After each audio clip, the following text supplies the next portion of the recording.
Bueno, muy buenos días a todas, todes y todos. Bienvenidas a La Frívola, la sección del tablero de Canal Red, en la que hablamos de moda, política, sociología, feminismos, LGTBIQ+, y todas esas gilipolleces y pues banalidades que a la mayoría de señoros no les parece que sean importantes por lo general. Y hoy tenemos con nosotras a un señor, la verdad es que espero que no sea un señoro, es el primer invitado hombre que recibimos aquí en La Frívola en el tiempo que llevamos emitiendo, así que estoy encantada de presentaros a Mauro Entrialgo, dibujante, entre otras cosas. Muy buenos días, Mauro. Hola, muy buenas. ¿Qué tal? Un placer ser el primer tío por aquí. La verdad es que es un placer para nosotras también recibirte y que estrenes ese galardón al final, que es estar aquí. Bueno, estás porque has publicado hace poquito con Capitán Swing tu libro Malismo, ¿no? Así es.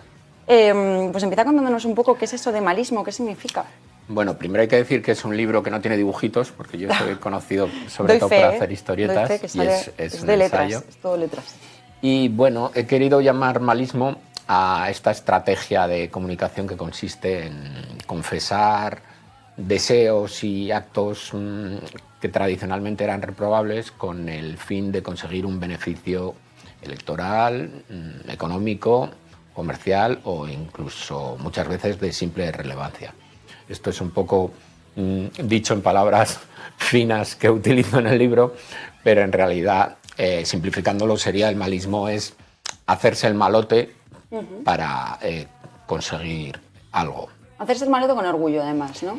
Sí. Arrancas poniendo el ejemplo de aquel que se jodan de Andrea Fabra en el Congreso de los Diputados. Sí, aunque en el que se jodan de Andrea Fabra yo lo llamo protomalismo, porque no era todavía una estrategia de comunicación. Le salió espontáneo, porque ella era así de chula, pero no había un equipo de comunicación detrás que le había dicho cuando pase esto, tú di que se jodan, que va a quedar muy bien.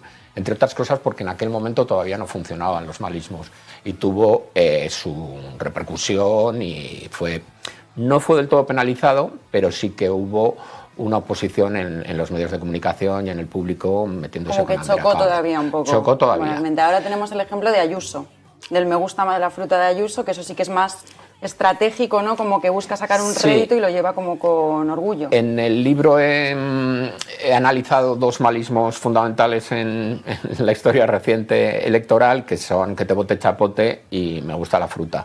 Cada uno tiene sus características. Y el de que te vote chapote tuvo un beneficio absoluto porque permitió al PP en unas municipales no tener que hablar de gestión municipal ni de problemas en cada población y lo pasó toda una batalla cultural y consiguieron ganar algunas poblaciones que no hubieran ganado con esta estrategia. Y sin embargo, el me gusta la fruta, el final que tuvo fue un poco ridículo porque desbarró por ahí. Hay un momento concreto que me gusta mucho de la historia, me gusta la fruta, que es en una cena de Navidad del PP que se empiezan a regalar frutas unos a otros y dices, pero vamos a ver, ¿no habíamos quedado que regalar una cesta de fruta era llamarle hijo de puta al otro? ¿Qué estáis haciendo? ¿Quién se está llamando hijo de puta a quién? Desvirtúan su propia estrategia al final. No se sabía y se hacían fotos sonriendo con una fruta. Dices, pero ¿esto qué es? ¿No? A mí, bueno, al final tú expones a lo largo del libro cómo ese malismo lo ha acabado transversalizando un poco todo, porque estamos hablando del caso de Ayuso, por ejemplo, pero también con la propaganda israelí. Hay una cosa que tú no mencionas, pero que yo tengo ganas de decir aquí, porque como las secciones de moda, que es ese uso que los soldados israelíes están haciendo de cuando van a una zona de Gaza, a una zona del Líbano, por ejemplo, y hacen que la gente acabe desplazada de sus casas o incluso asesinada, y se hacen fotos con la ropa de los vestidos de las mujeres. Sí que lo menciono. No sé si en el caso concreto de las fotos de las mujeres, porque igual todavía no había salido, pero sí que hablo del canal de Telegram, claro, en el que cada uno presume de sus propios crímenes de guerra a ver quién ha cometido el mayor, ¿no? En el caso, sí que comento en el libro, es cierto que lo de las fotos de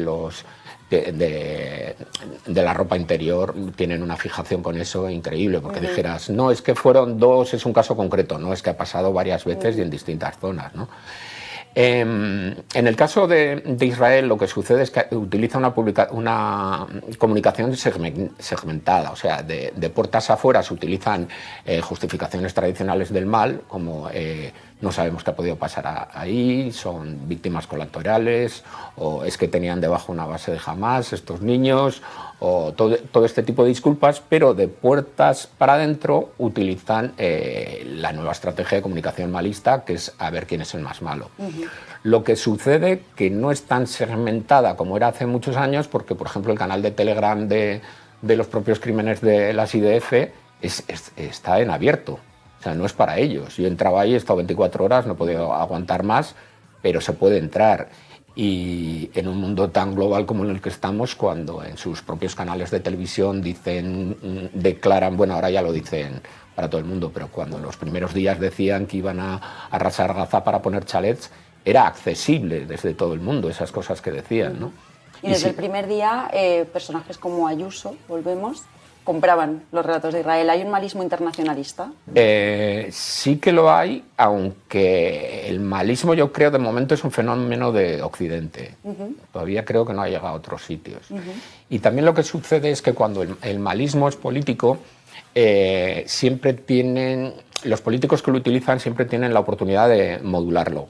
Es decir, Mux, hasta que no era político, ahora vuelve a ser político, no modulaba nunca sus mensajes malistas. Dice, he echado a 2.000 trabajadores, hay gente que le dice, pero ¿cómo que los has echado? Esto es ilegal, digo cuando compró Twitter. Dice, y mañana voy a echar otros 2.000, no se echa para atrás.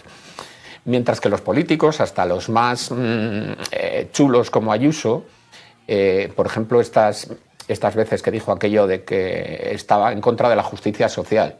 Dices, pero ¿cómo vas a estar en contra de la justicia? Sí, lo dice orgullosamente. Lo dice orgullosa, pero luego cuando ya vio cierta oposición y que no le estaba funcionando tan bien como otros malismos, se retracta un poco y dice, bueno, cuando digo justicia social me refiero a cuando lo dicen los izquierdosos, que eso no es justicia ni es nada.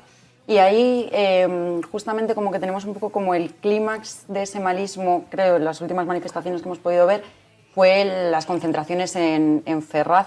Y yo te quería, no sé si estás de acuerdo con esto, que había como bastantes... Más recientes hay ejemplos peores, y más directos. Sí, a mí es que este me parece, y luego me parece que además sienta como un marco muy concreto para desarrollarse después. Y yo te quería preguntar, en términos simbólicos también, si a partir de, bueno, igual venía de antes, ¿no? Pero a partir de Ferraz y en la actualidad, por ejemplo, la rojigualda en España se ha convertido en un símbolo estético icónico del malismo. Tiene gran parte, pero es que ya lo tenía porque venía...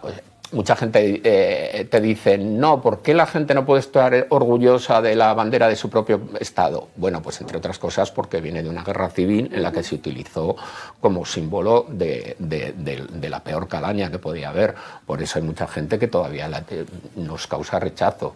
Y no solo nos causa rechazo, sino que tú vas por la calle y ves un grupo de gente con banderas españolas y te da miedo. A mí me da miedo, porque normalmente, igual que en Ferraz, puede haber...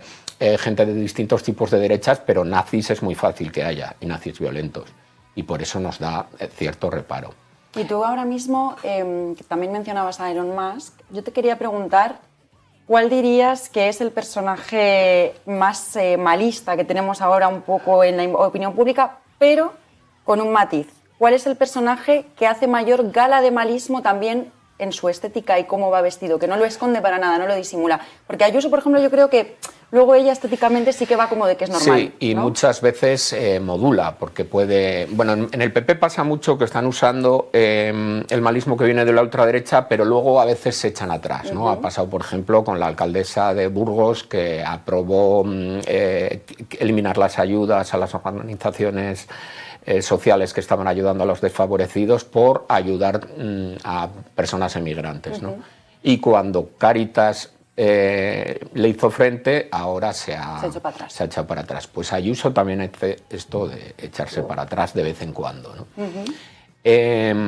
Yo creo que Mux de momento no se ha echado para atrás nunca. Se disfraza mucho, hicimos hace poco un perfil de él.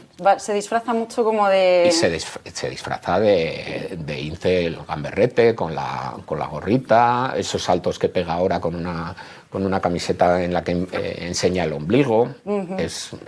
Es puro malismo. De Top Gun también se viste. De Top Gun, sí, hace todo este tipo de escenografías.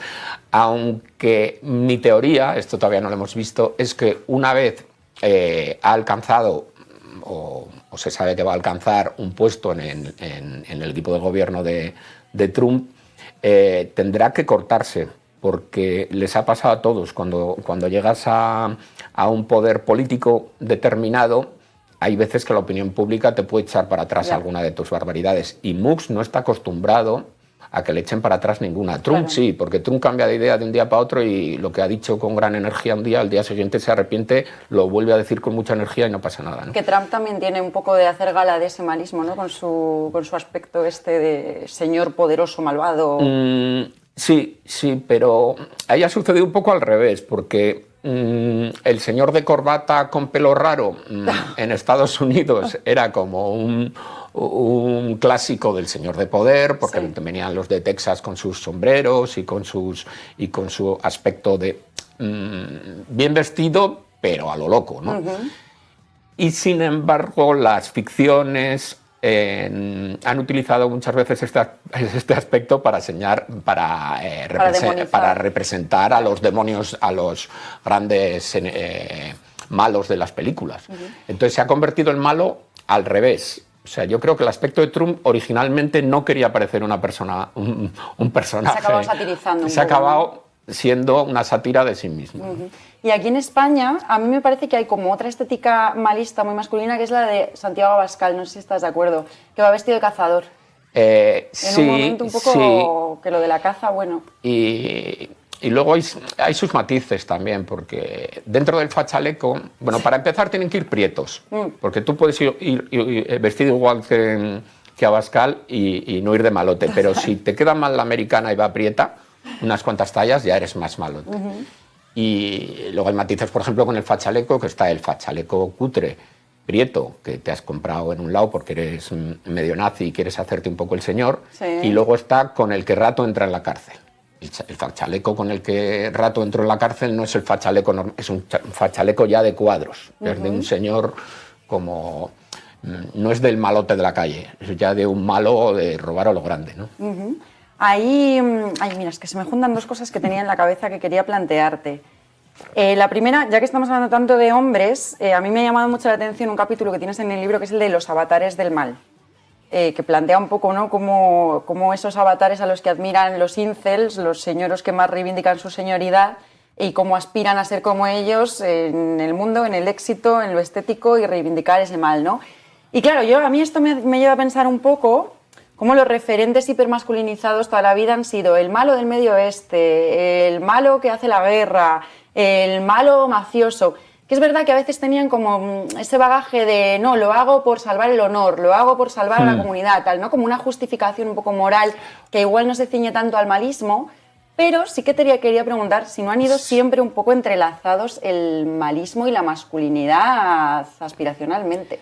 En gran parte, claro. O sea, ahora el malismo que se respira, por ejemplo, ya no solo de señores, sino de señoritos. El malismo que se respira en los institutos y en las escuelas, que por cierto en cada una de las presentaciones que estoy haciendo del libro hay gente que le ha hecho que se la pasa muy bien y otros me dicen que les desespera. Y normalmente a quienes les desespera siempre son profesoras o profesores que han tenido que aguantar y están teniendo que aguantar en sus clases esos malismos.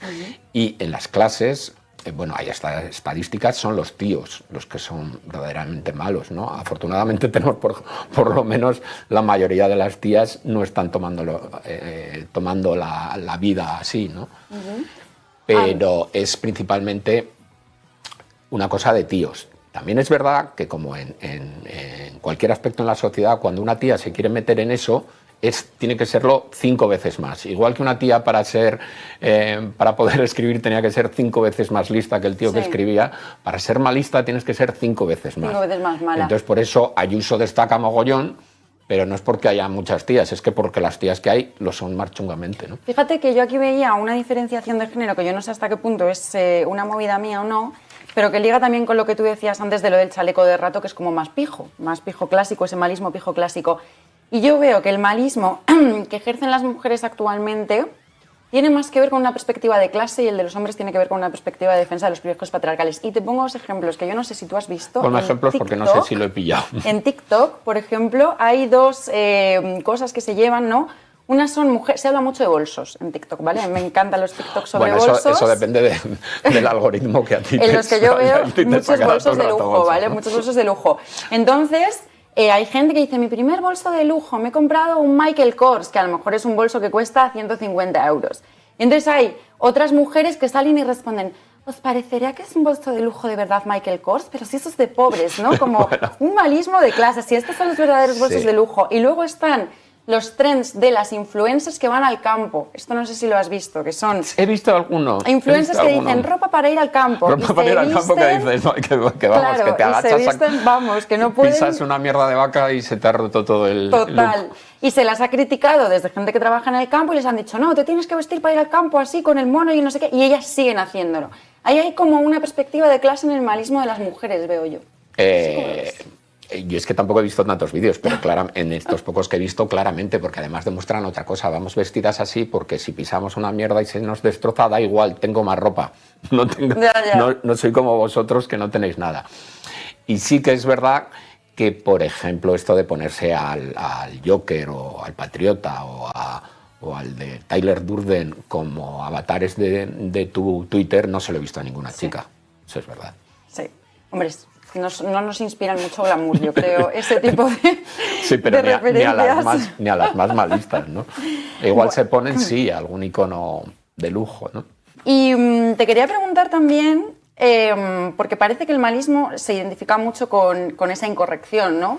Pero no es lo mismo que el punk. Y a mí esto me llama mucho la atención. ¿Cuál es la diferencia entre el malismo y el punk? Bueno, he metido un capítulo entero para hablar de la diferencia del punk al fascista que se cree punk.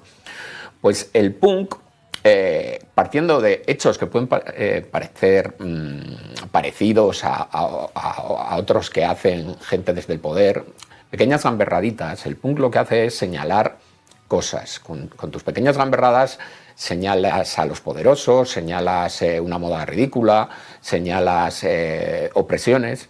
Sin embargo, cuando el que realiza las gamberradas, cuando es un opresor y se hacen de arriba a abajo, tú no eres un punk, Musk no es un punk, es un opresor que encima es un cabronazo porque hace putadas a los de abajo, ¿no? Total. Y se está vendiendo mucho ahora esto de alguien con dinero, es que es muy punk. No, no es muy punk, será un opresor que encima putea, o se hace en programas de televisión donde las figuras de poder que nos ponen como jueces o supuestos expertos humillan a los concursantes. No, es que es muy punk. No, punk sería el concursante si te tira un tartazo a ti a la cara. Total. El experto que está puteando al concursante porque sabe que está por encima suyo en el programa es un opresor. Incluso en el caso de que sea guionizado, porque a veces cuando le sale mal y sucede algo chungo con los concursantes dicen, no, es que estaba guionizado. Pues no guionicéis para propagar el mal y la opresión, ¿no? Total. Y frente a todo esto, ¿crees que la izquierda puede hacer frente a los discursos malistas con discursos dulcificados? No tengo ni idea, o sea...